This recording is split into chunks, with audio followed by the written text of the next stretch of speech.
Well, it's great. It's great to be together again. We have been on the air, and we have some wonderful, wonderful guests with us today. And we're really glad from people all over the world. That reminds me of something too, song that we wrote many, many years ago. People all over the world join this love train that we got here. The name of this show, as you know, is called Message in the Music. Songwriters, they just starting to really realize the value of a song. And today we have some of the greatest songwriters. Boy, I'm telling you, these guys are great. And Cleve and I was listening to some of their music yesterday, and it just blew me away. I just closed my eyes, and I could just imagine you guys in the studio just making those wonderful, wonderful, wonderful records. So Jay, why don't you get us started? This is Jay Ortiz. Glad to see you, Jay. You've been traveling. So give us some news, man. Come on. Yes. So really quickly, before I kind of give you guys an introduction, I wanted to give you guys the iconic introduction that you deserve. Let's start with some roll call. If everybody can check in, rep your city, rep your country, we'll be able to shout you guys out. Let's also give a digital round of applause to the living legend, Mr. Kenny Gamble, and our other co-host, the beautiful Princess Idea. Today, we have the iconic production duo, founders of Flight Time, Jimmy Jam, and Terry Lewis with us today. So if we can have like a virtual round of applause, you know what I'm saying? Everybody clap it up just because we got an amazing set of guests. This duo has worked.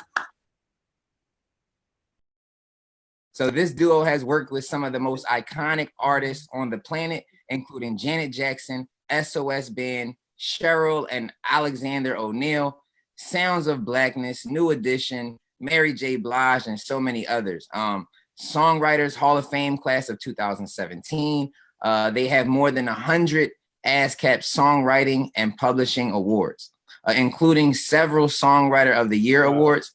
In 1993, Jam and were nominated with Janet Jackson for an Academy Award for Best Original Song for Again from the movie Poetic Justice. Jam and Lewis have won 5 Grammy Awards. They have received the most nominations for Producer of the Year with 11 nominations and a total of almost 30 nominations.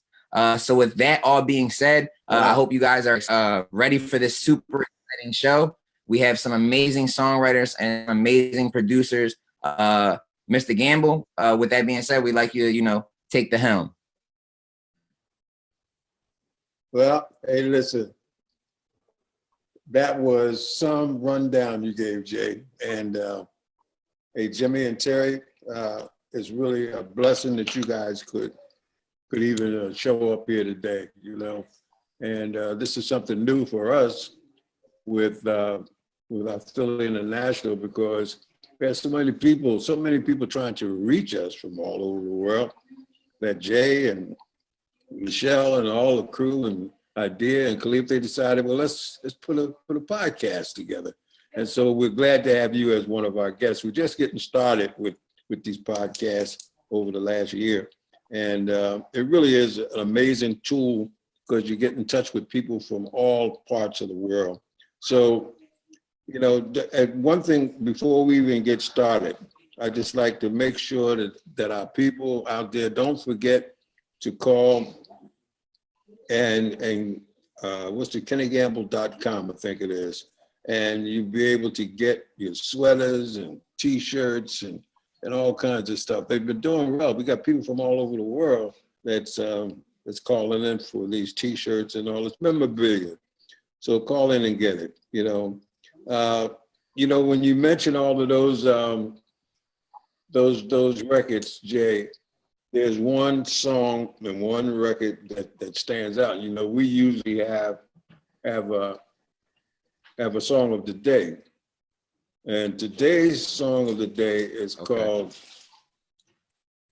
Optimistic by the Sounds of Blackness, And I think that is an appropriate song.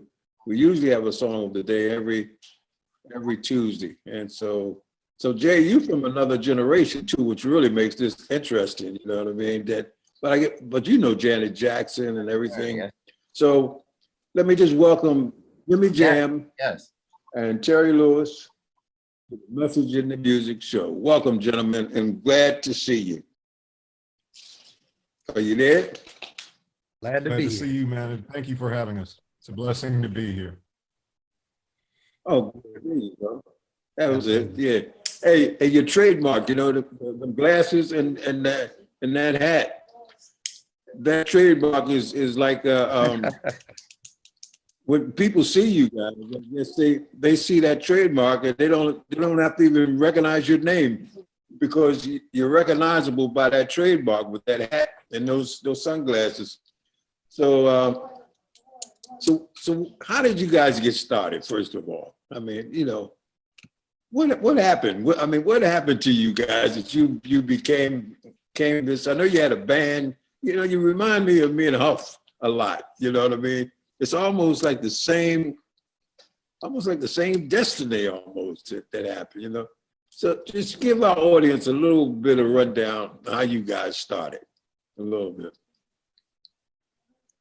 So Jimmy, you want to tell them or Just so you Terry? know, Say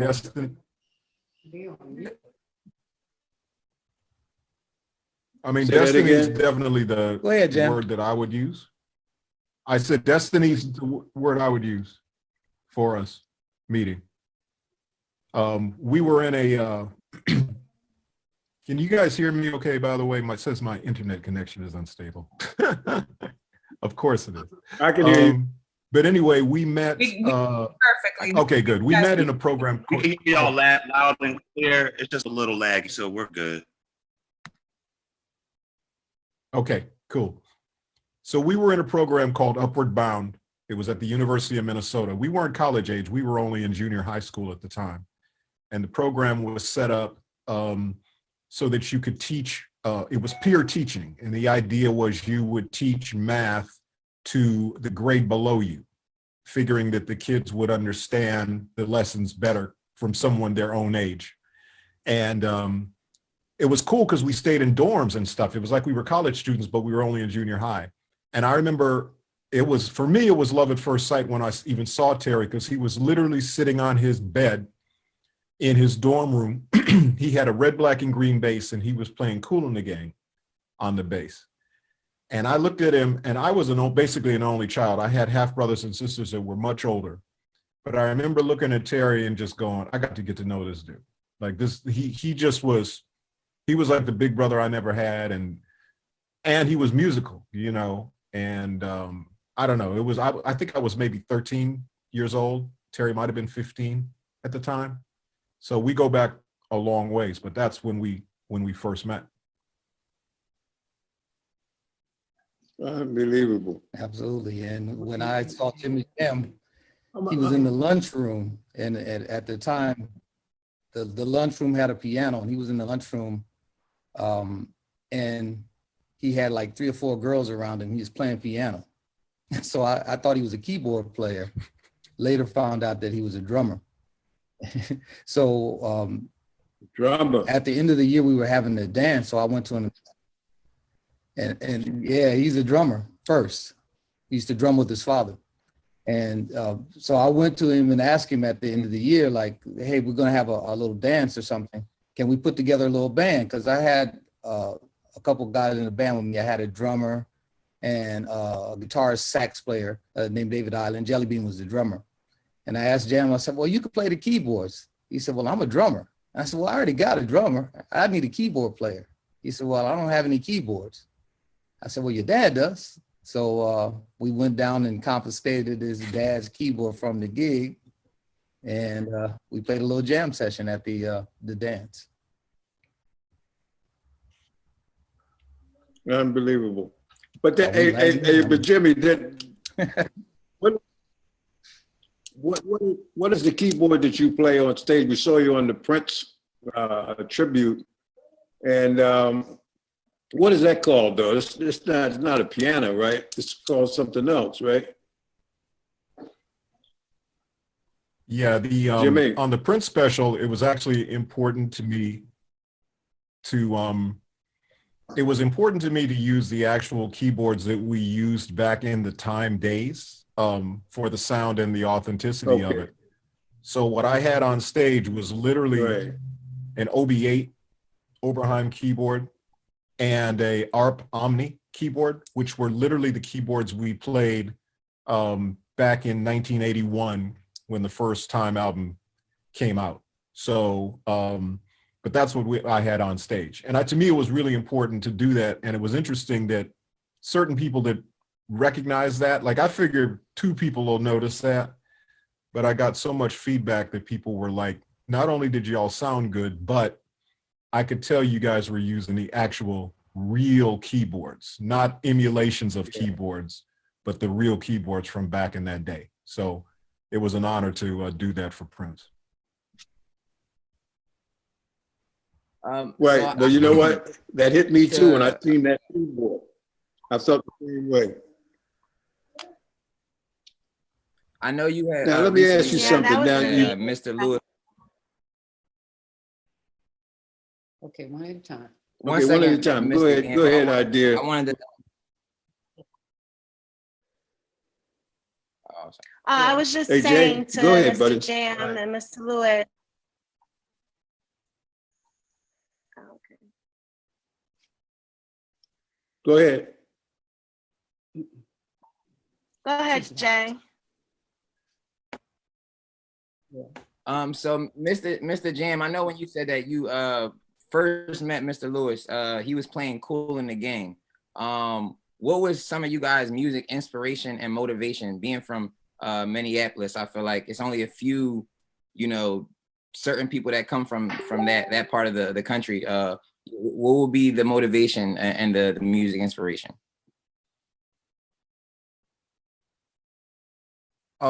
We actually grew up with different music inspirations, which was interesting. When I grew up listening to AM radio, and in Minneapolis, that was basically pop music. There wasn't really any R&B radio up there. There was a small station that was kind of a sun up to sundown situation, and they were only on, literally at one point in time, it seemed like they were only on maybe an hour or 2 a day. So my inspirations musically were, people like Seals and Crofts and America and the Carpenters, and very much harmony, kind of melodic based music. And matter of fact, the summer that I met Terry, I remember there was a new Chicago album coming out, and I was like, Terry, there's a new Chicago album coming out. And Terry was like, no, man, but Earth, Wind and Fire and New Birth and Tower of Power and Parliament Funkadelic, and it was just a whole different thing. So he introduced me to that music. I think I introduced him to the pop music, and that was kind of the thing that brought us together and ultimately led to us writing songs the way that we write songs. Awesome. And Mr. Lewis, what would be your music inspiration and motivation? Well, you got to start with James Brown. Back in the day, that was everybody's inspiration and motivation. Sly Stone, and our mentors here, Gamble and Huff, were a big part of that too. That was a time of Motown, anything urban, R&B, whatever you want to call it in today's world, was my Any inspiration. favorite record of? I'm sorry. Any favorite record of Mr. Gamble or Huff that you that stuck out to you in your upbringing? Just too many of them, man. It's too many hits, too many hits. But I think For the Love of Money, as a bass player, and being able to play bass like a guitar and start that song, that was crazy for me as a bassist. But there's so many songs. I mean, all the Teddy Pendergrass songs, all the Patti LaBelle songs. I mean, it's Phyllis Hyman. It's too many to name, but just the way their production was, the Philly International Sound was just special, in our community. So it was everywhere. And I always, that was my marker in how to figure out how to gauge what a hit was, because hits came out of everybody's house and everybody's car. So you would hear spilling through the windows, you'd hear all through the community. When somebody drove by, they'd be playing it. And Right. that was my Right. gauge then. How to feel a hit. That's how a hit feels. Well, you know, So that I music was really was an inspiration to us too. And you know, it reminded me when we were listening to your music yesterday that you guys came in when the technology changed a lot, because the sound of the drums and the sound, you had a lot of different sounds that we did not have, you know what I mean? And I can remember when we used to be in the studio, that we were trying to get the Motown sound, the sound of those drums. We used to say, man, we got to get that sound of those drums. And I can remember listening to your music, the drums were different because they were pretty much like the machine drums, you know, and it introduced something different. And with the drums with us was that sock cymbal. That sock cymbal was just about everything in our rhythm section, you know. So it's amazing how each generation has its own sound in instruments. And you know, your music was unbelievable. So what was your message in the music? Now, who did the lyrics, by the way?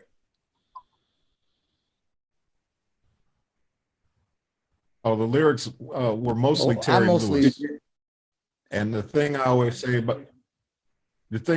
about Terry is that Terry's a great lyricist because I tend to talk in paragraphs. And what takes me a bunch of paragraphs to say, Terry can Right. say in a sentence. He can break it down into a sentence. And the example Well, of that's that I always go to, that people may know, is when we were working on Janet on the Rhythm Nation album. And we had this idea. We had seen a school shooting on CNN. And we had this whole idea where we wanted to write a song about how it's not the kids' fault what's going on, that the adults are messing it up for everybody, and so on and so forth. And I remember Terry walked in the studio and we said, Terry, we got this idea for a song. And we talked about it for 15 minutes, what it needed to be and all of that. And Terry just looked at us, and me and Janet, and he just said, living in a world they didn't make. And we were like, yeah. The world today. And then he went and like literally 15 minutes later handed us the lyrics to the song and said, get down. And that's the gift that Terry has amongst many gifts, but it's that idea of being able to articulate something in a few words and just make it beautiful. So that's the thing he does better than anybody that I know. And what an honor to work with somebody that can do that like that. That's great, Jimmy. But you know, also too, when you speak of Rhythm Nation, boy, was that a great one. You talk about a groove. I mean, it was just, and Janet Jackson was perfect. But those lyrics, like the lyrics are where the message is at, like and also in the drums.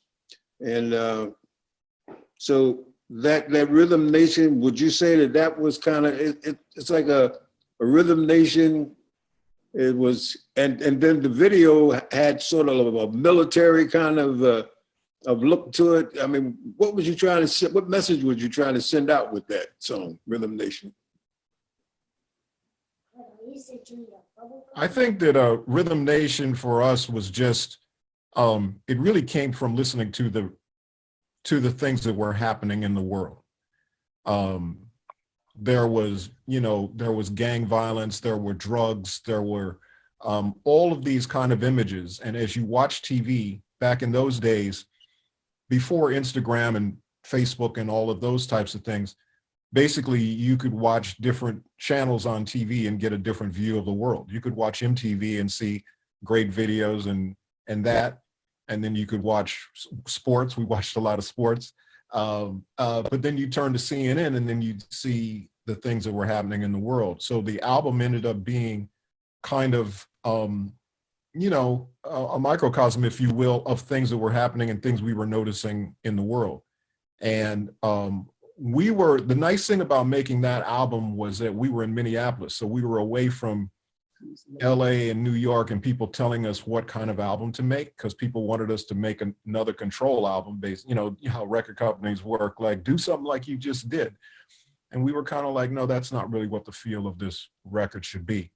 And so for us, you know, a blueprint for the album was really something like Marvin Gaye's What's Going On, which really addressed things that were happening at that point in time. So for us, it was that. Not that we could ever make that, but that was sort of the idea of what Rhythm Nation was trying to be. And also the message of uniting the commonalities in people, not looking at you're Black, you're white, you're young, you're old, but about using music to bring all those commonalities together. And knowing that music was the vehicle that could inspire and really move the needle in a positive way.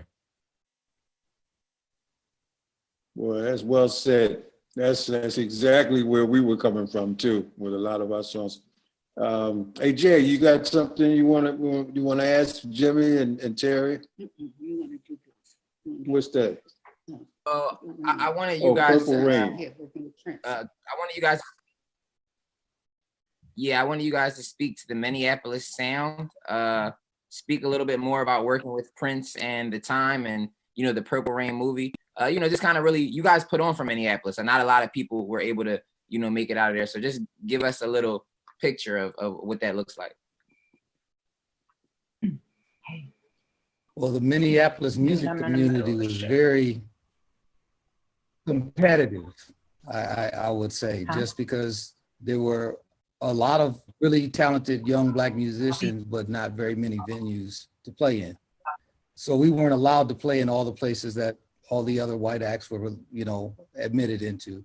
So we began to kind of forge a little thing for ourselves. So we used to get together as different bands and put on our own gigs, Battle of the Bands. And we had many of those, and we became entrepreneurs in that particular case. Well, one particular one, Jimmy Jam's band, Mind and Matter. My band was Flight Time. They kicked our tail, boy. They slayed us one day and left us. The girls, everybody left after they played because they had a singer, and that was really disheartening for me. So the next time we had a festival coming up, like 3 weeks later, I went and added a horn section, a new singer, and the whole thing, and we got them back. But that's kind of how we used to do it. But in that, we developed a camaraderie that was all about the music, and everybody really worked hard at their craft. And when you start talking about the Minneapolis sound, the person that you have to talk about first and foremost is Prince. We believe the Minneapolis sound is Prince, because dynamically, he's the one that kind of forged it all. And then everything kind of falls under that banner. And we don't have a problem with that, because we are, I guess you would say, disciples of Prince.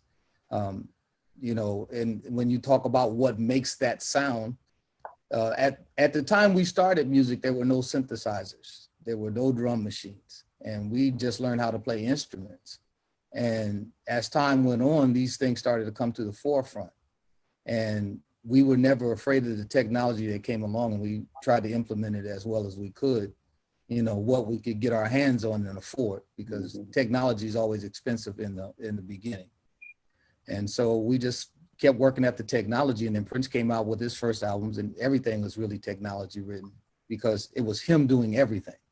And so he synthesized a lot of things. Right. And from there on, we all did.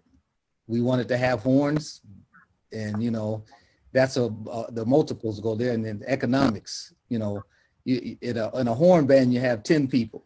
In a regular band, you have 5 people. So the economics says, oh, we have to reduce this. We have to reduce this thing so we could all make a little bit of money. And so we start playing horns and those kind of things on on the keyboards, and thus the sound comes about. Well, you know, that sounds almost like Gambling Huff. We had a band too. It was called the Romeos. And boy, I tell you, it's a pattern here. It's a pattern because we were like probably one of the best bands in this area. And we worked every week at a certain nightclub. It'd be jam-packed. And it's good. And that's where it all started from. And then we all learned a little bit more, because I write mainly lyrics is what I do. Lyrics and melodies, you know, is what I do. And so Huff and Tom Bell was in that band, who was another great producer and writer, you know. Yes. And Huff was in the band, and Roland Chambers, all these guys. Look, it really is destiny, Jimmy. You said the right thing, because it's destiny. No one person could ever put anything like that together. The only thing I would like to say about it is that Motown had such an effect on us.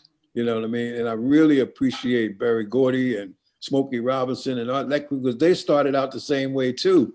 And they were able to do something so magnificent that it was able to capture us, capture you, capture everybody that was trying to make it in this business, because the business is really, I mean, it goes, I think I have to pull one of our song titles, "Only the Strong Survive in this business," you know. That's right. I'm telling you. But go ahead. What else? Oh yeah, Janet Jackson. Wow, boy. You created a sound for her though, you know what I mean? So whenever you heard her music, except a couple of them was "That's the Way Love Goes" was a little departure from that sound. But most of them, you could tell it was Janet Jackson. What made you, because were they designed for her dancing, or what? What was it that you were trying to get with Janet Jackson? I think Janet was, first of all, our whole philosophy of production was always to give everybody a different sound, was to basically, if you think of us as tailors, you know, you can walk into a store and you can buy a suit off the rack, and they can, you know, take the waist in on the pants and do it. But basically it's a suit that anybody can wear. Our thing was to try to be with artists, what kind of fabric do you want? Double-breasted, single-breasted, you know, should we put a vent in the back? You know, we tried to really try to tailor everything. And it was interesting. I say that to say that when John McClain, who was the A&R person at A&M Records, he was the one that said, you know, who do you want to produce on the A&M label? And he sent us a list of people, and we both stopped at Janet's name and said, we want to do Janet. Right. And he said, okay. And so we had a meeting. I remember there was a meeting with her and her dad and some other people. And they played her a record that we had just finished, which was Patty Austin, a record called Heat of Heat. Now, we had done that record for Quincy Jones, and that record it was acoustic piano, it was strings, it was this whole beautiful, because it's for Quincy, right? And Patty Austin. Right. And Janet was kind of like, I don't know whether I want my record to sound like that. And we said, no, Janet, that's that record. Our record for you will be a totally different thing. And the only thing Joe said was, y'all from Minneapolis, right? And we said, yeah. And he said, Prince is from Minneapolis. And we said, yeah. He said, don't have my daughter sounding like Prince. And we're like, okay, Mr. Jackson, we got you. We got you. So the whole idea of doing Janet was just to give her own sound. And what we did was, we always thought, in watching her as a little kid, she had so much attitude. She had this feisty attitude thing. And we thought, let's make records that have an attitude, because the first two albums that she did before us didn't have any attitude to them. They were perfectly great records. I mean, Leon Silvers and Renee and Angela and Giorgio Moroder, I mean, really great producers worked on these records. Mm-hmm. But they didn't have that attitude. So our whole thing was to give her that feisty attitude, and that sonically, and then lyrically, we sat around for 5 days when she first came to Minneapolis and just she just talked and told stories and different things. And then she kept going, when are we going to get started? And we said, oh no, we're started. And then we showed her the lyrics to what we had jotted down about control, about leaving home, going out on our own, living our own life and that kind of thing. And she said, well, wait a minute, this is what we talked about. And we said, yeah. And she said, oh, so whatever we talk about, that's what we're going to write about. And we said, yeah. And it was like, bing, the light bulb went off in her head. And she said, well, I don't want to talk about, I don't like Nasty Boys, and I want to talk about, whatever. It's like, okay, great. But to do it with an aggressive, an aggressive sonic, which women weren't really doing. If you think about the women, I remember when her record came out, and I remember Patti LaBelle, and I remember Anita Baker, and those were the records that were kind of doing really well for females, for Black females. And Janet's record all of a sudden was this whole different thing. Like, it literally had almost the kind of tracks that you would do for a male artist or for a rap artist or something. But she could nail it because she had the rhythmic, she had that rhythmic thing in the way she sang and in her breaths, kind of like Michael did. And we kind of incorporated all of that into kind of putting the records together. And so, it was just kind of a combination of things, but it was just, we were fans of hers. We just liked her. And she was fans of ours. She came to the Time shows back when we were touring. She'd come and watch our show and sit in the front row and know every word to every song. So it was a mutual admiration for sure. Yeah, that's great. Hey, by the way, 2 comments. When you started about TaylorMade, one of our first publishing companies was called TaylorMade Songs. That was way back That's then. awesome. Hey, Jay, you had something? I think you up next, Jay. Yeah, it was just before. Well, we wanted to do a quick roll call, so I'll do that in a few. But before I do that, I just wanted to know where were you guys? If you guys remember, do you guys remember where and when were you the first time you guys heard a Terry Lewis and Jimmy Jam record on the radio?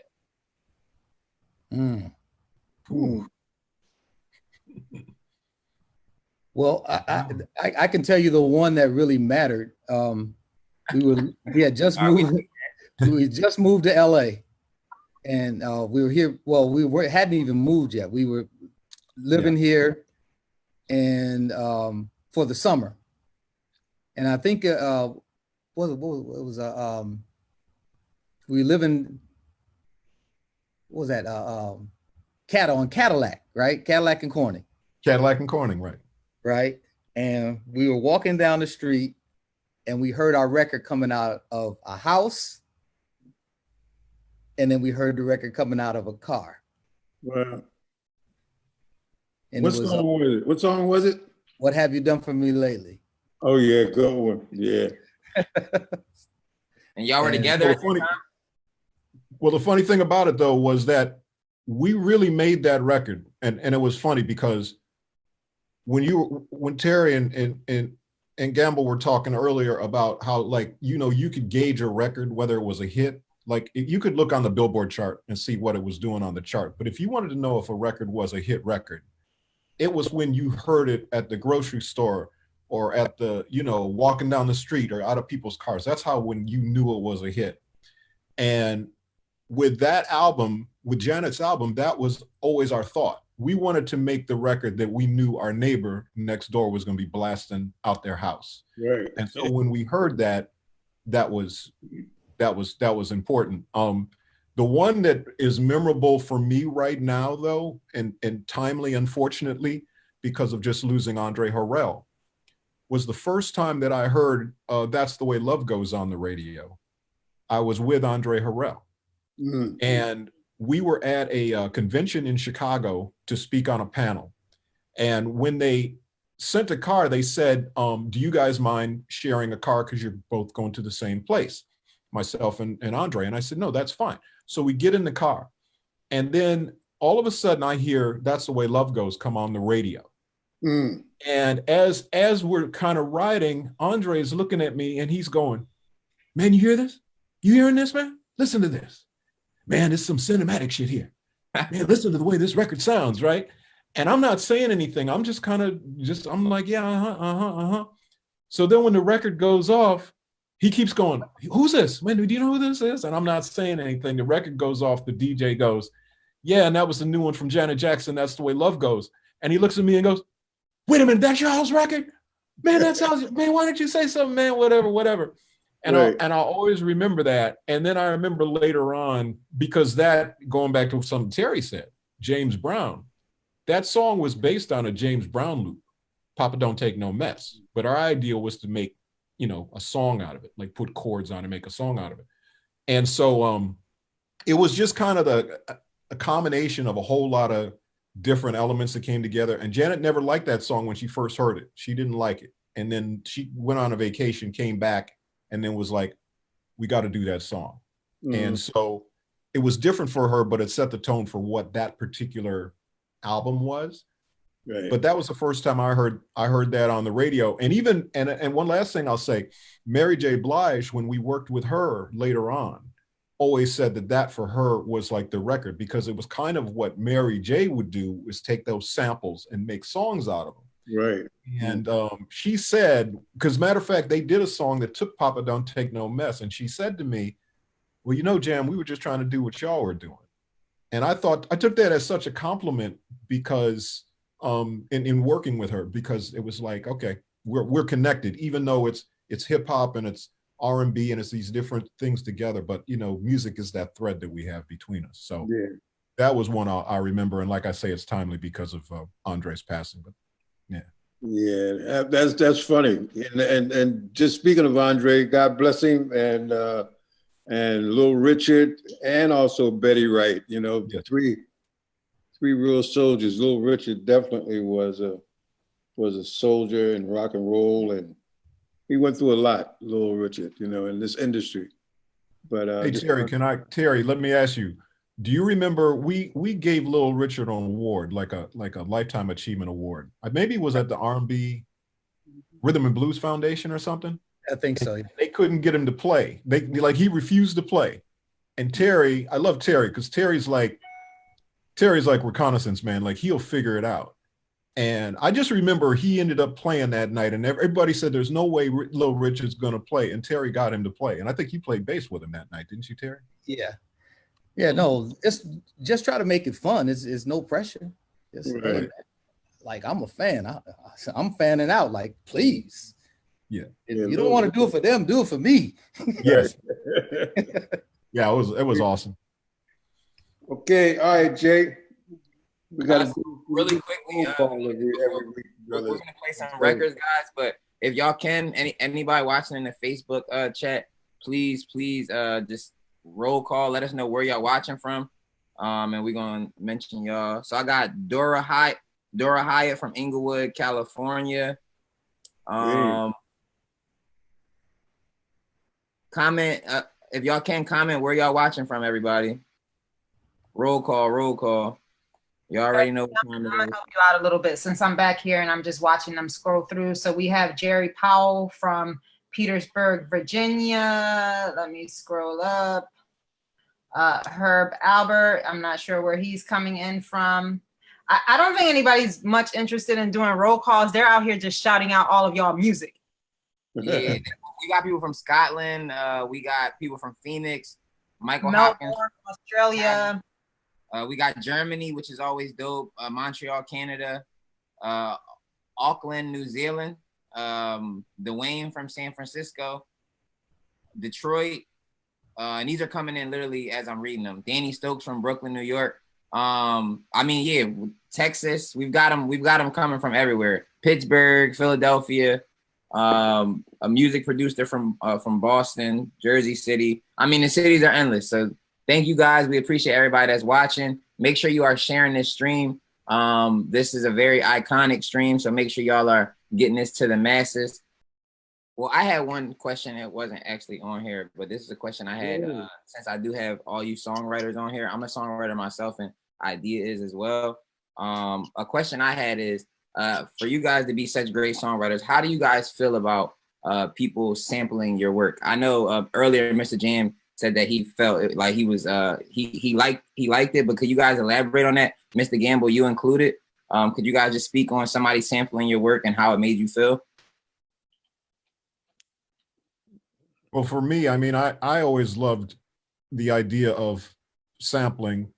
I think there was a sense that early on, people didn't really think we would embrace it.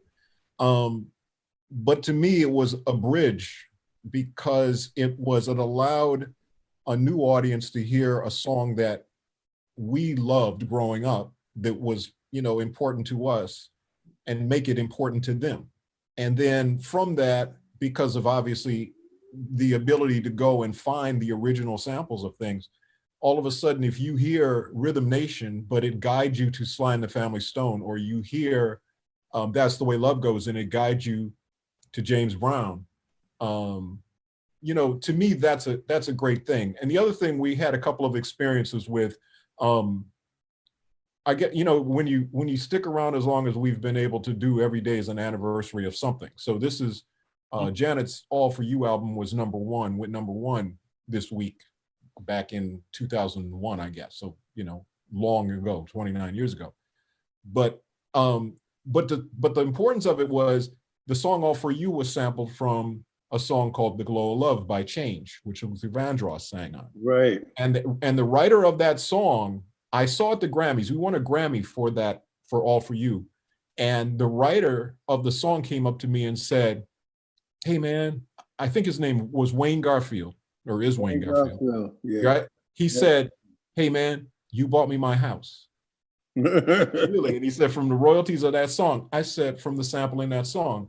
So to me, I love it. As long as people get the credit and they get paid for it, as long as it's done in the correct way and it's respectful. And one last thing that reminded me of That's the Way Love Goes, James Brown, we had to send him the song because he said, "Now, Janet has those risque lyrics. I'm not sure whether, and we said, "No, Mr. Brown, it's not risque lyrics at all." And we had to send him the song, and then he approved it. He said, "Okay, no, it's good." But as long as it's done with respect to the writers that did it initially, I personally think that it's great because it really bridges the generations together. Mm-hmm. How about you, Campbell? Well, I agree with him because, we've had so many people sample our music, and we started out sampling music way back. We did, the first one we did was with Billy Paul. It was, we took a Beatles song with Paul McCartney, Let 'Em In. And we sampled Dick Gregory, we sampled Malcolm X, and Martin Luther King. We put all three of them on there. Somebody's knocking at the door, somebody's ringing the bell. Instead of using, Billy changed the names of the people, and we used Dick Gregory and Malcolm X and Martin Luther King on there. And so they didn't even charge us for the sampling back then. And but it became an industry within itself, is sampling, And we've had samples by every hip hop artist you can think of. It's just great to be in that era of music, that people would even listen to your music and find a place for it. And some of them you can't even tell whether or not they sampled your music or not. That's why I think that what you're saying, Jimmy, is important because, if you use a couple bars or whatever it is, give me a couple pennies. I'll take it. What I mean? Absolutely. And the acknowledgement. Keep it real, Yeah. So, but it's all good. It really is. It's an extension of the industry. Terry, you want to say something?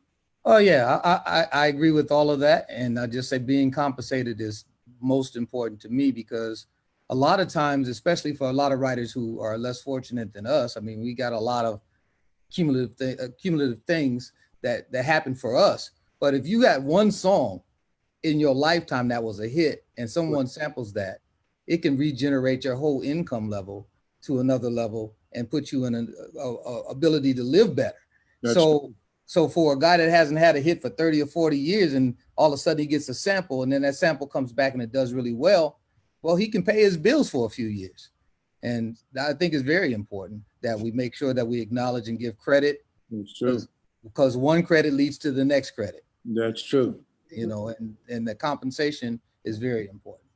And it's important too, Terry, too, just because of songwriters, if you think about songwriters, they depend on the royalties. It's different than an artist that can go out and, do gigs and, get perfume contracts and cosmetics and a whole bunch of other things. The songwriters totally depend on that royalty stream. And that's why it's important really for songwriters. They're the ones that get hurt the most.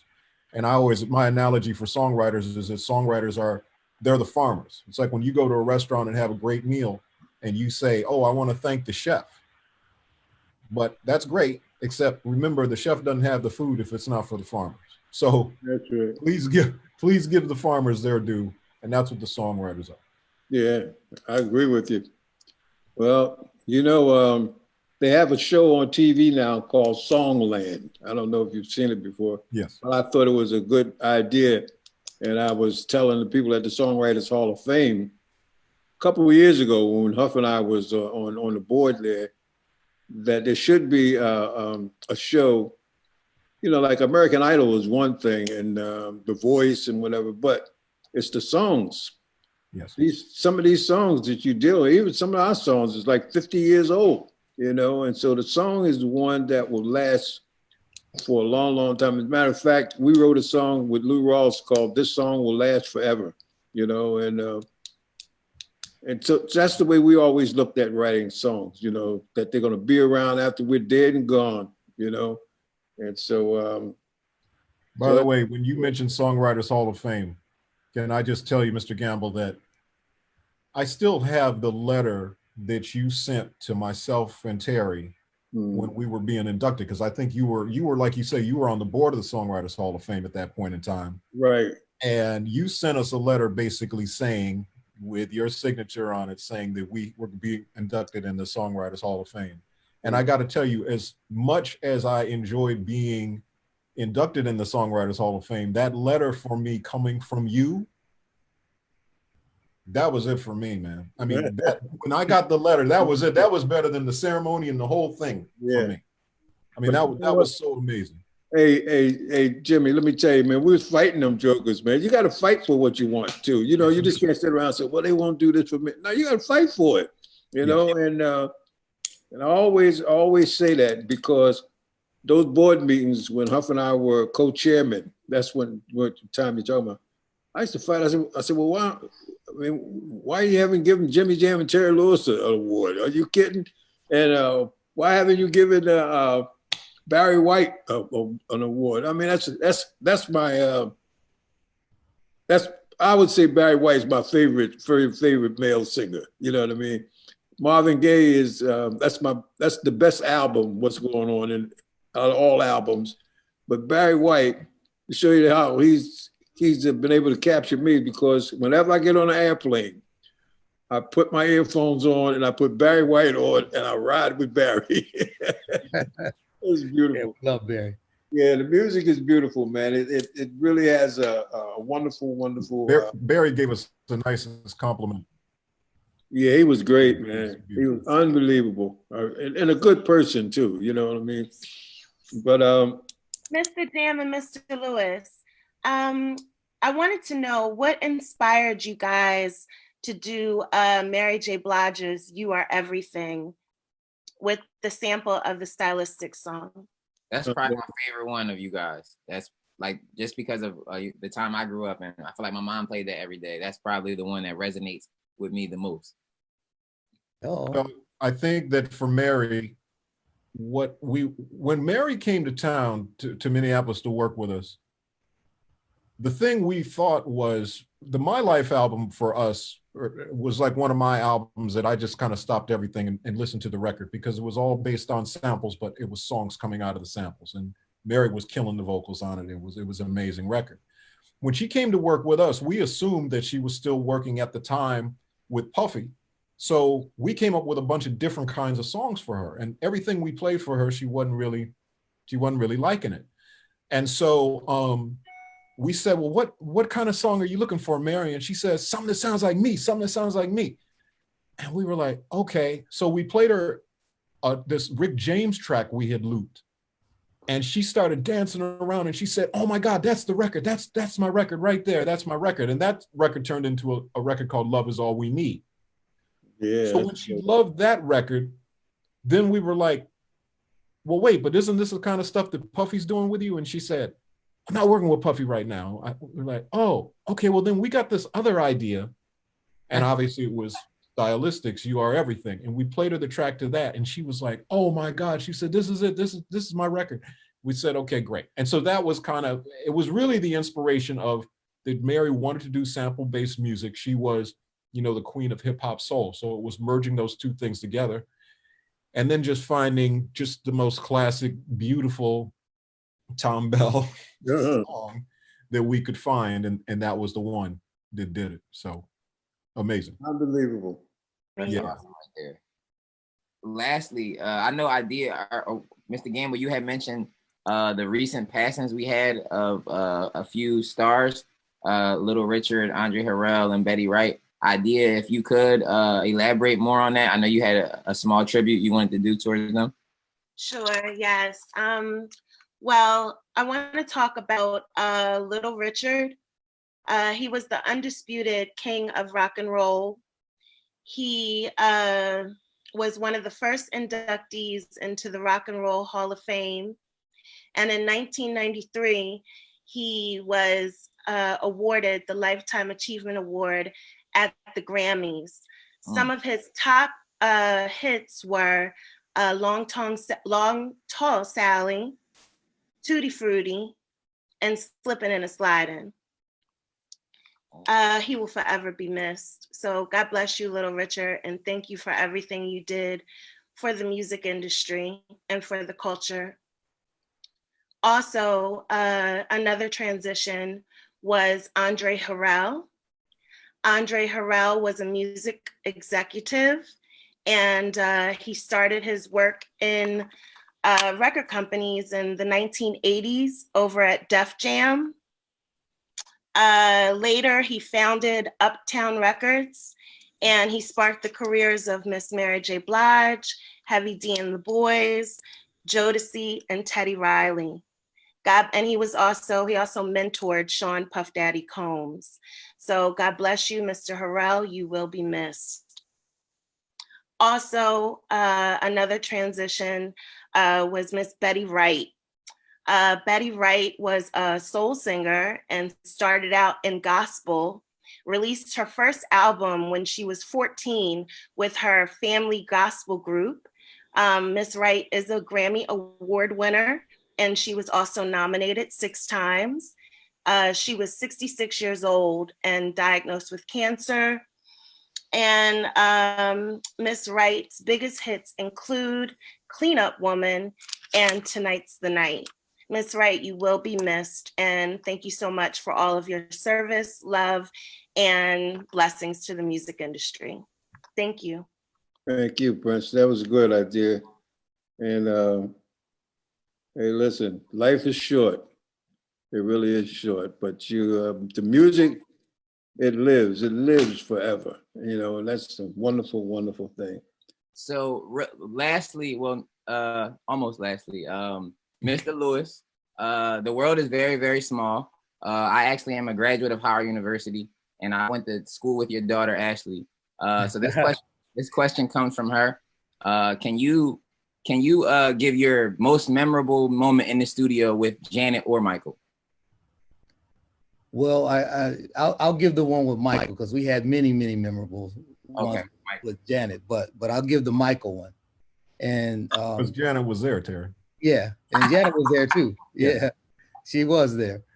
But we had never worked with Michael. Michael always wanted to work with us, and we were loyal to Janet, and we just wanted to work with Janet, and that was what we wanted to do. But we were convinced to do a song with Michael, and that song became a duet, Scream. And we went to the studio and we waited for Michael to come. We were in New York, not in our own studio. And finally, Michael came in. And one of the most memorable moments I ever had in my life is when Michael went in the booth and started to sing. And I turned into a fan. I started screaming like a little girl. Michael Jackson! And he's in there dancing and popping his fingers and spinning and doing all kinds of stuff and doing a performance. Like, whoa! We got a huge performance. I mean, that was one of the greatest studio moments I've ever had because Man. I've never seen or experienced any energy like that. That was awesome. I mean, well, shout out to Ashley. We both went to Howard University. I was a broadcast journalism major as well. So HU That's alum. awesome. Yes, the world is very small. Yeah, HU. So Yeah. Mr. Gamble, if you could speak on any of the final songs on the list while we have Mr. Lewis and Mr. Jam on the line. Let me just say this here before we get out of here. There's one other song. Hey, Michelle, see if you can get Can You Stand the Rain? On it. Be right back in 2 seconds. Boy, what a song and what a record. Now that was, I saw the New Edition story. I thought it was great on TV, you know, unbelievable. I thought it Great was story. and the music, and they sounded great themselves, to be honest with you. Well, you know, we, by the way, on the BET miniseries, that was, we re-recorded all of those vocals, and those are the actual actors in the movie doing the singing. Is that right? Beautiful. Yes. Great. We in the That casting. harmony was nice in there, man. Well, we went to the casting when they were casting the people, and part of what we were looking for, they were looking on the acting side who could act, but we were listening for vocals. And which is great. I remember that was, and I'm glad we showed up, because at that point we weren't even sure whether we were going to be involved in it or not, but we just wanted to make sure that, you know, they picked the right people, and so that worked out really well. But the one thing I'll say about Can You Stand the Rain, and once again it's that theme of connectivity that we have, is the stylistics really informed the idea of that song, because we were really trying to write You Make Me Feel Brand New. Yeah, right. In the sense of the low vocal coming in first, right, and then tagged with the higher vocal, because we needed a way to introduce Johnny Gill to people who weren't familiar with him. And we thought if we could have a song that started off with Johnny singing, and then Ralph, and you would go, wait, who is that? And then Ralph would come in and you'd go, oh, yeah, that's New Edition. And so that was kind of the master plan on that. It is beautiful. Kind of hate to let this interview go. You guys can see that we're just getting started. We're getting better. And we're on every Tuesday at 4:00. We're going to get better. Jay's going to get better. We're all going to get better, because we're going to bring this message and the music, because that's a true statement. Everybody loves a sunny day. You know what I mean? Oh, man, it's beautiful, man. The girl's going to put the shorts on and so forth. But can you stand the rain? Boy. Hey, Terry, did you write that one too, the lyrics? Yes, sir. It's a combination of both of us, actually. God, man. The idea from Jimmy. Jimmy had the idea for Can You Stand the Rain? Unbelievable, man. That's awesome. You know, I think of what would happen. I'm going to take you up on that, Terry. Me, you, and Jimmy, and me and Huff, we got to get together and just have fun and come up with what I'm saying, man. That's yeah, what it's all about. That's a dream of mine. Like I think both our dream, actually. Yeah, it would be a gift for me. It would be really, really beautiful to do something. Yeah. But anyway, y'all got any last words you want to say? Hey, man, I just want to say that it's an honor to speak with you today. And it's an honor to have had you in my musical life growing up and teaching me lessons that I didn't even know I was being taught, about songwriting, about business, and also the lessons of after the music, or I shouldn't say after the music, because you still are making music, but you're also making lives better in your construction companies and your things that you're doing. It's been an honor to talk today, but also just his influence in my life. When Terry talked earlier about having the Battle of the Bands, my group Mind and Matter was totally based on the Philadelphia groups, the singing groups, the Harold Melvin and the Blue Notes, Blue Magic, the things out of Philadelphia. That was really my thing when I tried to write songs. And so I just appreciate the honor of being here today with you. I look forward to what we're going to do in the future together. Yeah. And I couldn't thank you enough. I always say that there is no Jam and Lewis without Gamble and Huff. Oh, man, Yeah. that's special, brother. Yeah, I appreciate that, you know. Terry, And Yeah. Terry, you got anything you'd like to say, brother? Well, yeah, it's definitely an honor to always speak to you. I mean, you said something to me that I'll pass on to all the other songwriters who are listening many years ago. You told me, you said that music was supposed to be healing. It was supposed to be wholesome. It's supposed to take you to places that you can't necessarily go yourself. I mean, you said these things to me and it always stuck with me. And I pass that on to every writer that I work with and any A&R person that I speak with, because they've kind of lost a sense of what that means. I mean, we are blessed with this opportunity to share music that can actually make people's lives better. And then if we don't take it, then we lose that opportunity. And so in making music over the years, man, that has been the staple in my thing. It's like, you got to make music that's wholesome, that's good, because I guess in the ancient Chinese proverb, you order shit, you eat shit. And if you eat shit, you are shit. That becomes the basis of how I think. So I don't want to ever feed my community something that I know is going to be harmful. That's true. And we're saying, okay, we're keeping it real, but you create the reality you want. Otherwise, you live the reality that is. That's true. And so we have to always keep pushing and being optimistic and for something better. So we don't want to teach our kids that they can't. We want to teach them to be can people. That's great. Well, hey, listen, I'd just like to thank all the people that tuned in today, you know, and from all over the world. God bless you. And, you know, hey, listen, we'll be back on again next week, God willing, at 4 o'clock on Tuesday, 4 p.m. That's Eastern Standard Time, by the way.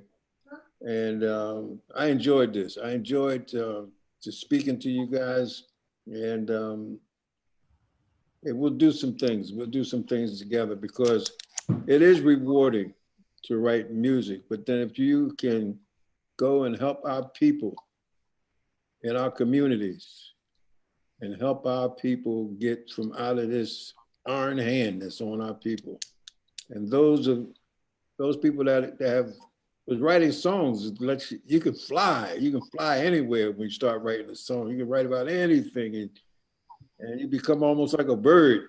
You can fly. So I just like to say thank all of y'all for taking the time out, and thank Michelle, thank Cleve, thank all the people that getting better.